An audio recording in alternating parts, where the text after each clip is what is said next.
ርዕሰ ሊቃነ ጳጳሳት ሌዮ 14ኛ ከካቶሊካዊት ቤተክርስቲያን ካርዲናሎች ጋር ውይይት እንደሚያደርጉ ቫቲካን አስታወቀ።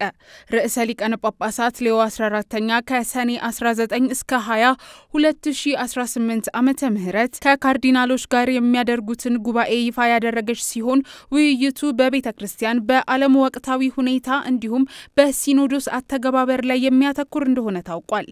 የቅድስት መንበር የፕሬስ ጽሕፈት ቤት እንዳስታወቀው በቫቲካን በሚደረገው ውይይት ዓለምን እያወኩ ባሉ ግጭቶች እንዲሁም ቤተክርስቲያን ሰላምንና እርቅን ለመገንባት እንዴት መስራት እንዳለባት እንደሚወያዩ ተገልጿል። በውይይቱ ጅማሬ ሰኔ 19 ቀን 2018 ዓ.ም በርዕሰ ሊቃነ ጳጳሳት ሌዮ 14ኛ በቅዱስ ጴጥሮስ አደባባይ በመስዋዕተ ቅዳሴ የሚከፈት ሲሆን በውይይቱ የመጀመሪያው ክፍለ ጊዜ ወንጌልን እንድንሰብክ የተጠራ ነው በየትኛው ዓለም ነው በሚል ርዕስ እንደሚወያዩ ተገልጿል።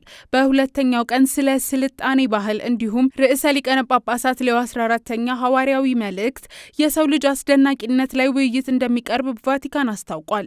በመቀጠል ብፁዕ ካርዲናል እስጢፋኖስ የዘመናችን መልካም ግንባታ በሚል ርዕስ የውይይት ሀሳብ የሚያቀርቡ ሲሆን ውይይቱ ከህዝቦችና ከማህበረሰቦች የሚነሱ ጥያቄዎች ላይ እንዲሁም ቤተክርስቲያን ለምእምናኖቿ ስለምታደርገው ሁለንተናዊ ድጋፍ ላይ ያተኮረ ነው። አራተኛውና የመጨረሻው ክፍለ ጊዜ ሲኖዶሱን ተግባራዊ የማድረግ መንገድ በሚል ርዕስ ላይ ይመረኮዛል። የሲኖዶሱ ዋና ጸሐፊ ካርዲናል ማሪዮ ግሬሽ ከ2027 እስከ 2028 የሲኖዶስ ጉባኤዎች ጋር በተያያዘ ከሰነዱ ጀምሮ ጭብጡን የሚያስተዋውቁበት ሲሆን ክፍለ ጊዜው የማብራሪያ ጥያቄዎችን ከቅዱስነታቸው ጋር የሚደረግ ውይይትን ያካትታል።